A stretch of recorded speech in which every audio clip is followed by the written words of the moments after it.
आइए आज किसी भी डिटर्मिनेंट को माइनर्स और कोफैक्टर्स की टर्म्स में एक्सप्रेस करने का तरीका देखते हैं।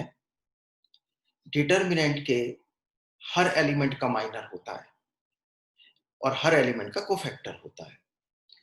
माइनर क्या होता है ये देखिए, minor of the ijth element of A determinant is the determinant obtained by deleting the ith row and jth column. Minor of aij is denoted by mij. एक एग्जांपल लेकर देखते हैं, बात समझ आ जाएगी।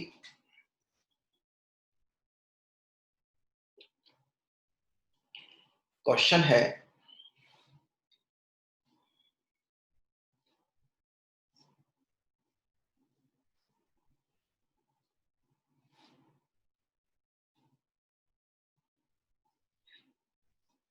इस डिटर्मिनेंट के सभी एलिमेंट्स का माइनर्स निकालो। तो इस एलिमेंट का माइनर क्या होगा?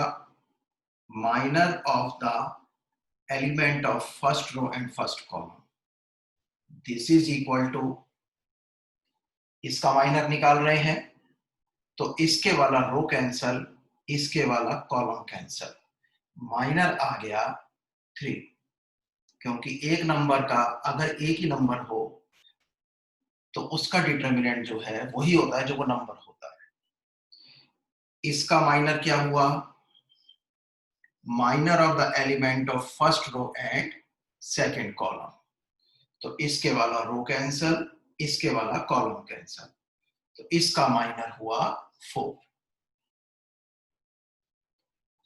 Minor of the element of second row and first column, second row and second column, ये वाला रो कैंसल, ये वाला कॉलम कैंसल, तो माइनर आ गया minor of the element of second row and first column, ये आ गया -2। और minor of the element of the second row and second column, यानी इसका माइनर क्या होगा तुम देख सकते हो, इसका माइनर 1 होगा। तो माइनर क्या हुआ? Minor of the aij element is the determinant obtained by deleting the ith row and jth column, right? और अगर ये डिटर्मिनेंट 2/2 है तो इसका माइनर 1/1 का डिटर्मिनेंट होगा। अच्छा, कोफैक्टर्स क्या होते हैं?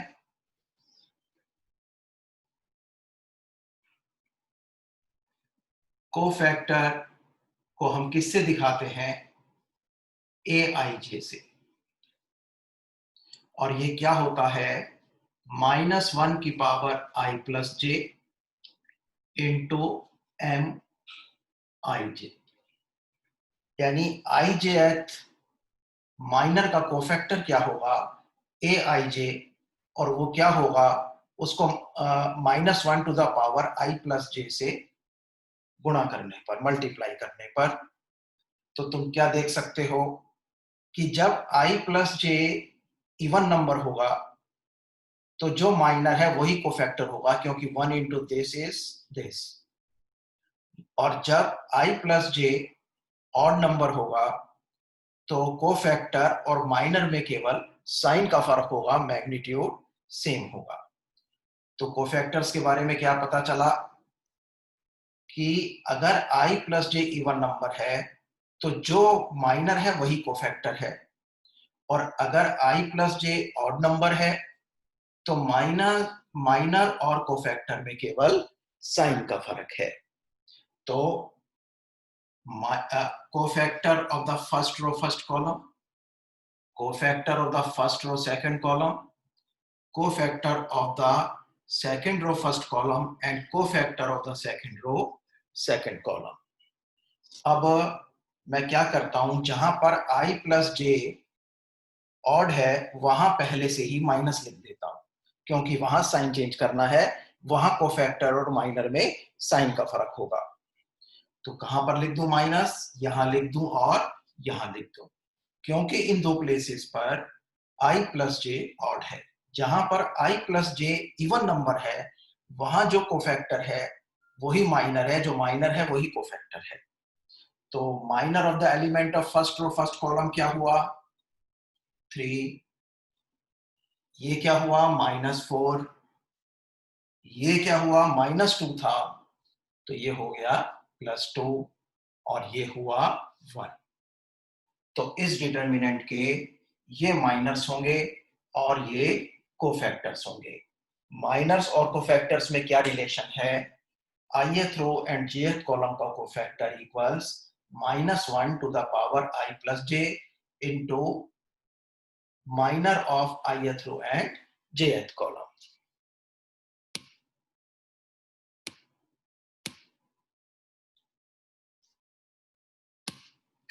ये एक 3/3 डिटर्मिनेंट है। आइए इसके हर एलिमेंट के माइनर और कोफैक्टर्स निकालें। पहले माइनर निकालते हैं।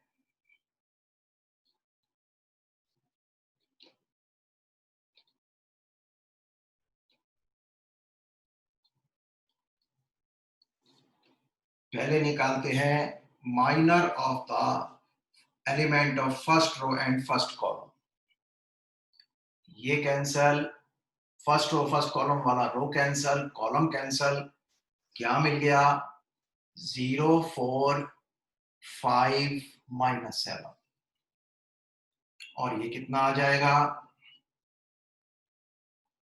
0 -20।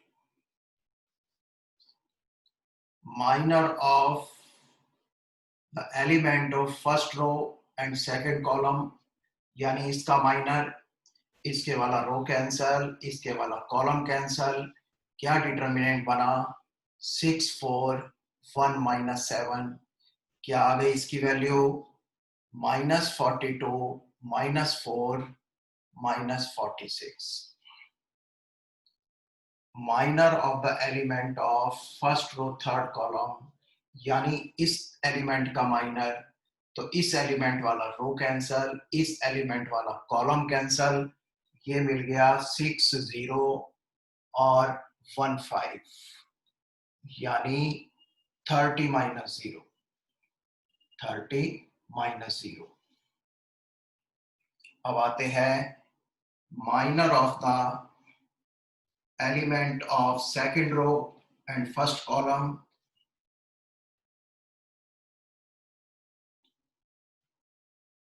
सेकंड रो फर्स्ट कॉलम,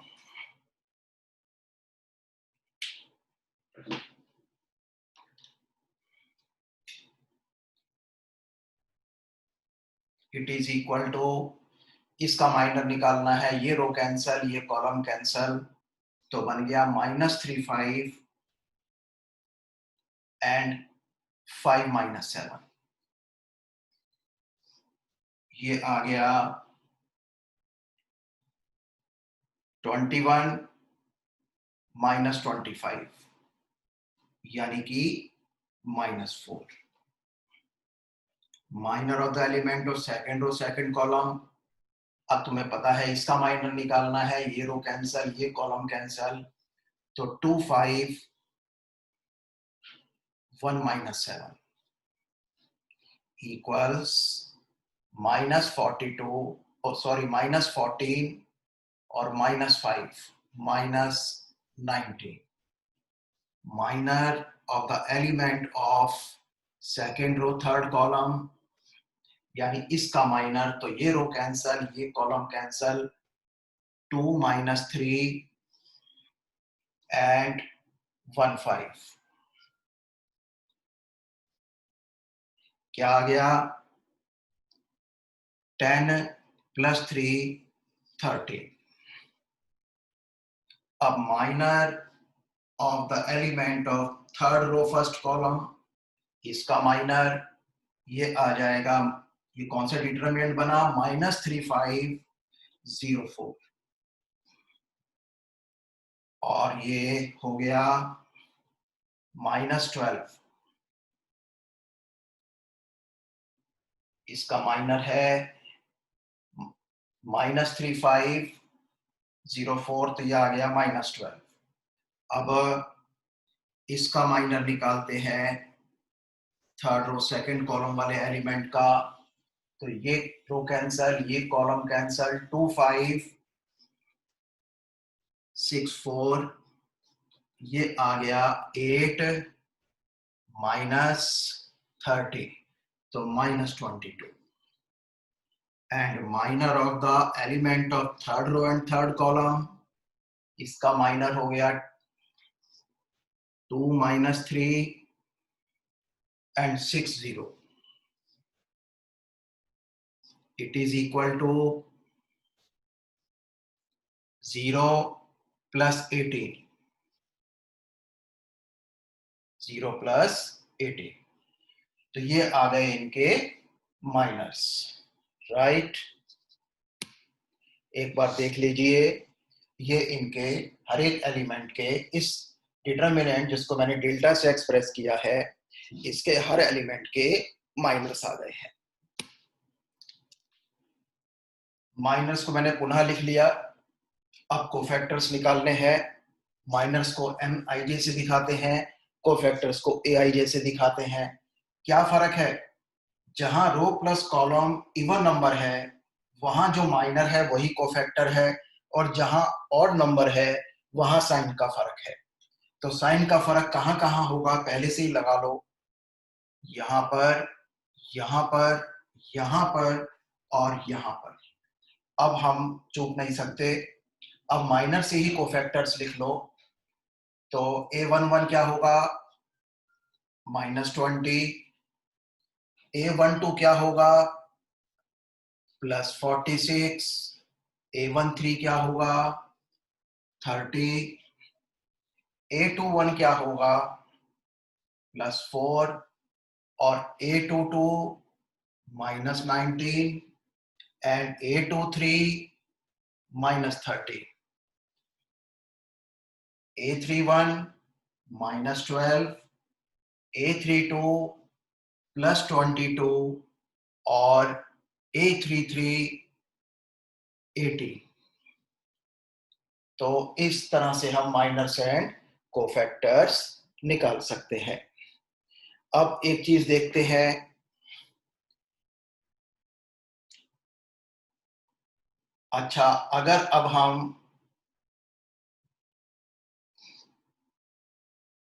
हमने माइनर्स कोफैक्टर्स निकाले, अभी कोफैक्टर्स रखे रहने देता हूं।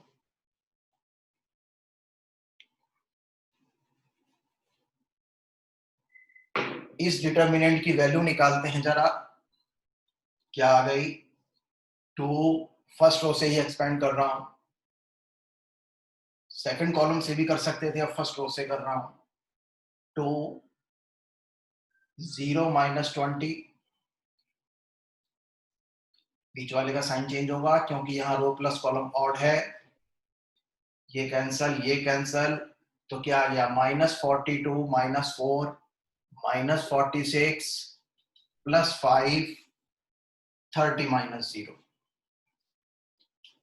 दिस इज -40 और -138 और +150 इक्वल्स, पहले माइनस माइनस वाले ऐड कर लो, अच्छा रहता है।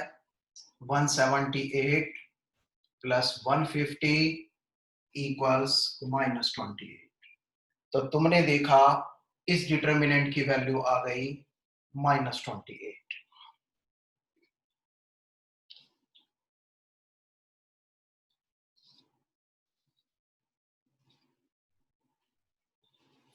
अच्छा अब हम क्या करते हैं, इस एक्सप्रेशन की वैल्यू निकालते हैं जरा। A11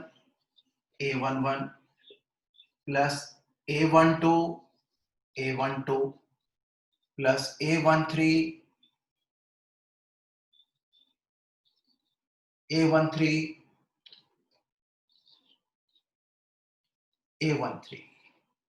यानी जिस रो के मैंने एलिमेंट्स लिए, उन्हीं रो के, उसी रो के कोफैक्टर से उन्हें मल्टीप्लाई किया और जो प्रोडक्ट्स आए उनका सम लिया।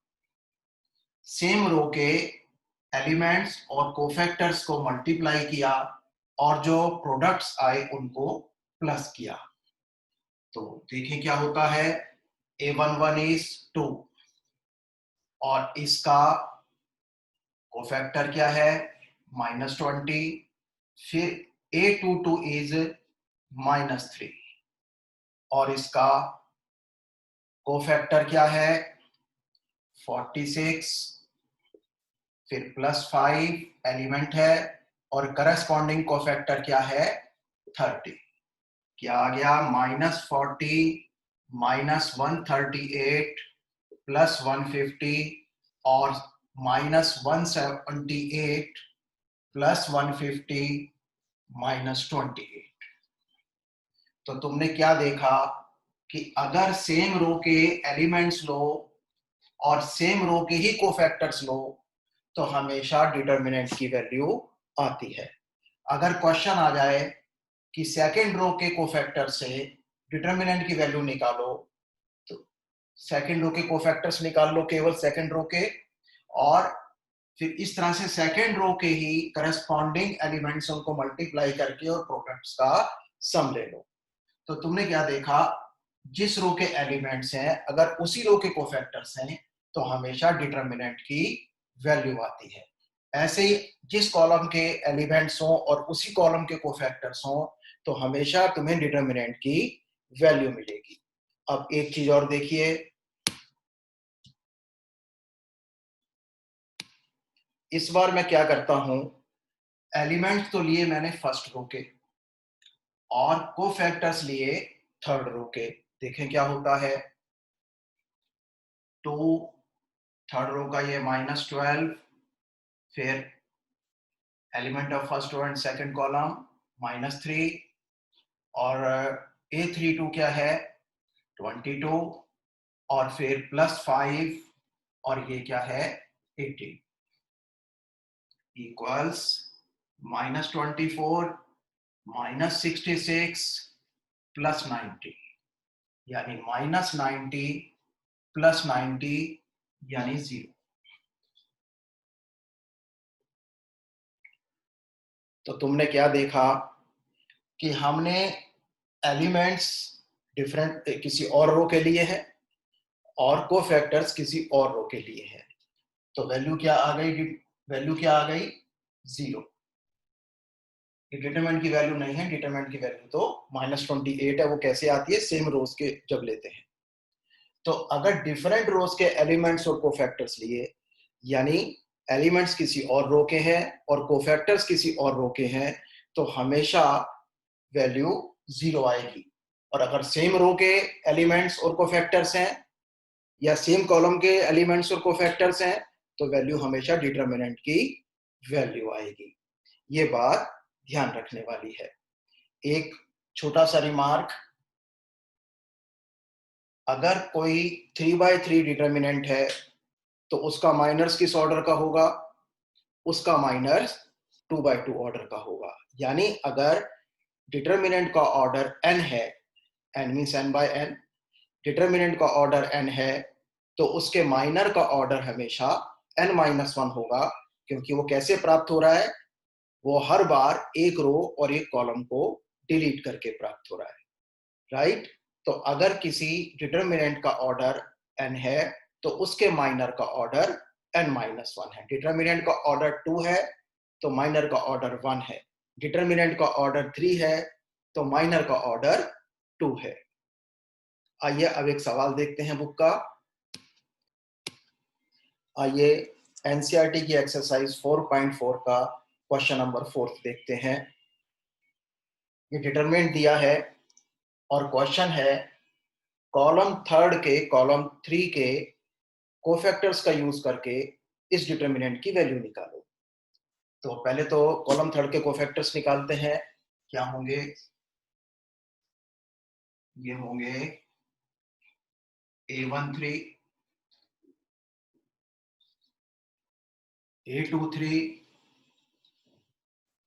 A33।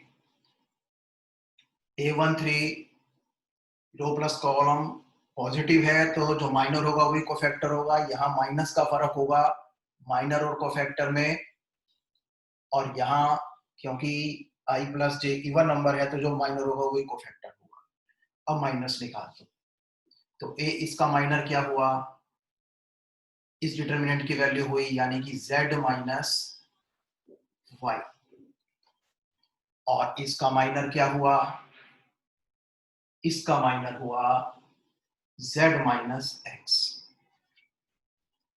और इसका माइनर क्या हुआ, y माइनस एक्स। अब जो है डेल्टा की वैल्यू निकालते हैं, जिस रो के एलिमेंट्स लिए, जिस रो के कोफैक्टर्स निकाले हैं उसी रो के एलिमेंट्स लेने हैं। तो A13 और A13 plus A23 A33 A33 A33,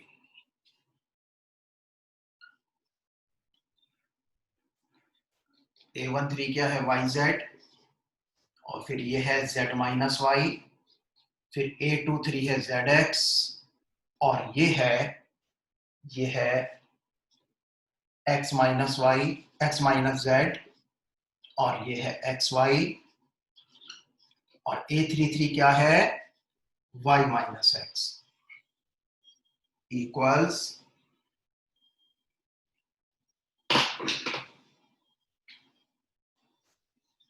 YZ square minus Y square Z plus ZX square minus Z square X plus XY square minus X square Y। अब इनको किसी भी एक वेरिएबल की डिसेंडिंग पावर्स में लिखते हैं। X को ले लेते हैं, डिसेंडिंग पावर मतलब पहले सबसे बड़ा फिर घटते जाएंगे। तो पहले एक्स स्क्वायर वाले लिखते हैं, एक्स स्क्वायर वाले हो गए z x square minus x square y, फिर ये एक्स स्क्वायर वाले आ गए। अब एक्स वाले लेते हैं, तो एक्स वाले आ गए, एक आ गया माइनस जेड स्क्वायर एक्स और दूसरा आ गया एक्स वाई स्क्वायर। अब बिना एक्स वाले लेते हैं, ये हो गए प्लस का वाई जेड स्क्वायर और minus Y square Z equals, इन दोनों में क्या कॉमन आ रहा है, एक्स स्क्वायर, तो z माइनस वाई, फिर क्या कॉमन लिया, फिर कॉमन लिया माइनस एक्स, तो यहां आ गया z square minus Y square, और फिर यहां कॉमन लिया वाई जेड, तो आ गया z माइनस एक्स। अब z माइनस वाई आएंगे, सॉरी, अगर वाई जेड कॉमन लिया तो आ गया z माइनस वाई। अब z माइनस वाई कॉमन लिया, यहां बच गया एक्स स्क्वायर, यहां बच गया z प्लस वाई, और यहां बच गया y z, right. It is equal to z minus y x square minus z x minus x y plus y Z.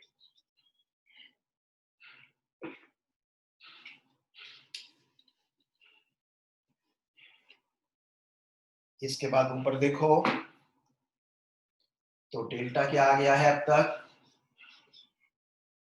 z minus Y. अब जो बाकी बचे हैं इनको किसी और वेरिएबल की पावर्स में लिख दो। चलो y की डिक्रीजिंग पावर्स में लिखते हैं। तो पहले लिखा हमने y z minus x y यानी y की पावर 1 वाले, अब y की पावर 0 वाले यानी कि बिना y वाले, तो वो क्या आ गए, plus x square minus z x. तो z माइनस वाई, इन दोनों में y कॉमन, तो z माइनस एक्स, और यहां माइनस ले लो और कॉमन ले लो x, तो z पहले आ गया प्लस में और ये माइनस में आ गया x। तो z minus y, z minus x और y माइनस एक्स, क्योंकि अब इन दोनों में अगर z माइनस एक्स कॉमन लेता हूं तो यहां बचेगा y, यहां बचेगा x। अब मैं चाहता हूं कि अपने आंसर को साइक्लिक ऑर्डर में लिखूं, यानी x के बाद y आए और y के बाद z आए। तो पहले लिखते हैं x माइनस वाई, माइनस का फर्क आ गया। फिर लिखते हैं y माइनस जेड, पुनः माइनस का फर्क आ गया, तो माइनस इंटू माइनस, दो बार माइनस बाहर आएगा तो प्लस हो जाएगा, और फिर z minus x. This is our required answer. तो हमने आज क्या देखा कि माइनर्स और कोफैक्टर्स की मदद से हम सबसे पहले देखा माइनर्स और कोफैक्टर्स क्या होते हैं, फिर माइनर्स और कोफैक्टर्स की मदद से हम डिटरमिनेंट की वैल्यू निकाल सकते हैं, और फिर हमने एक अच्छा सा सवाल करके भी देखा। अब आई होप तुम 4.4 के सारे क्वेश्चंस कर सकते हो। गुड बाय, फिर मिलेंगे।